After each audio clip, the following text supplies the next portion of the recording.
Hello, welcome. I've been asking myself the question, how long can I live in a van, or any van for that matter? And essentially I'm wanting to know, how long am I going to live? What will snuff me out? What diseases might I inherit or catch? Will I go deaf, blind, lose my mobility somehow? And I'm sure all of you have asked these same questions, and especially as you get older, it does come to mind more often than you did when you were young. Now, I look to my genetics um, for a possible life expectancy, or what I should expect. Now, I looked at my ancestors, and they all passed away at varying ages, of totally different um, illnesses. So that didn't really provide me with any answer. My immediate family, my poor dad, he passed away in his 48th year. He was still only 47, of heart failure. And my mum, she, in her later years, had triple bypass operation, so she too had heart issues. But what was her most biggest problem was that she caught a very, very rare kidney disease. She was only one of three in New Zealand that had it, and that caused her to be on dialysis. Now, she also had other health issues, which made it difficult living in extreme pain, and there was nothing anyone could do for her. So, in the end, what she did, and she was a very brave woman, was to come off dialysis and to end her life that way, because she couldn't go through any life any longer in severe pain. So if I look to my parents for clues, um, I've both my brother and myself, although we come from the same gene pool, are both fit and healthy. Don't seem to have these problems. So genetics haven't given me the answer. And I think with the way life is these days, we have a better prognosis maybe. We don't tend to have the same difficulties that even my parents lived through. My living conditions here in this little van are wonderful compared to even myself as a child. We lived in a very old house. I think it was built in about 1903, pioneer style houses. And it had no insulation. It just had hessian on old bits of rough sawn timber. And I don't think it didn't even have a fireplace. It had a coal range. Um, the toilet was an outside toilet down quite a long path away from the house, and was very primitive kind of toilet. And in comparison, when I look around in my little van here, I have such a high-tech, wonderful, warm little home. And as I age, things are quite easy to cope with in this little van. This is, as I've said in previous videos, it's very easy for me to get around in it and do what I need to do each day. The maintenance is quite easy to take care of.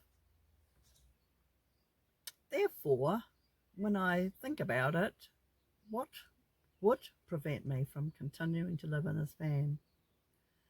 Now, if it was a mobility issue, I could always, it would be very simple to build a wee ramp for the access, because that is a little bit awkward at times. I mean, it's fine for me, but I could imagine it would be awkward. Other than that, any other illness I had, I could survive in here quite adequately. I think the one fear I have, if I want to be honest, is going blind, because I wouldn't be able to drive the vehicle, and using the gas would be dangerous. So I would probably have to change to an electrical system and get somebody else to drive me when necessary. Basically, none of us know how long we've got. It'd be nice to know, mind you, wouldn't it? But perhaps not. It probably is better to have it as a surprise. But what's really important, I think, is to actually take good care of myself, eat sensibly, get plenty of rest, get plenty of exercise. And that's where I let myself down. I make promises to myself, and it all goes well for a week. And then after that, I fizzle out. And I was recently ill, and I've got out of the routine and also still recovering, where I still don't have as much energy as I did have. But that will come. I've got to be patient with myself too. And that's important, is to get to know yourself a little better so you can get the best out of this body, and it'll do the best for you. So whether I've got 10 weeks, 10 years left, what's really important, I think, is to treat each day like it's my last. Not in a morbid way, but to get the very best out of it. Make plans, form memories, try new things, gain experiences, and to live without fear. Fear holds us back a lot. Fear of illness, fear of getting old, fear of not being able to cope. Those things we spend too much time entertaining, where instead we should be planning what new venture we're going to start, what new hobby, learn a language or whatever other thing that it might be that we might want to do, and not focus on how long we've got, but how we are going to enjoy those days that we have left, because memories are precious. So as I go through this coming week, I hope I'm feeling better and can practice what I preach. And to you all out there who've sat through and listening to me and got this far, I encourage you to make memories, to enjoy your life. It seems strange, I'm coming into spring, and some of you are probably going into fall, winter.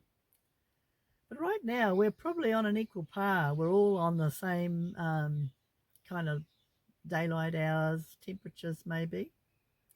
It only happens this one time of the year, doesn't it? Or maybe they're on the opposite side. But I'm waffling now. So what I'd like to do is thank you sincerely for joining me. I really appreciate you. And have a great week. And until next time, bye for now.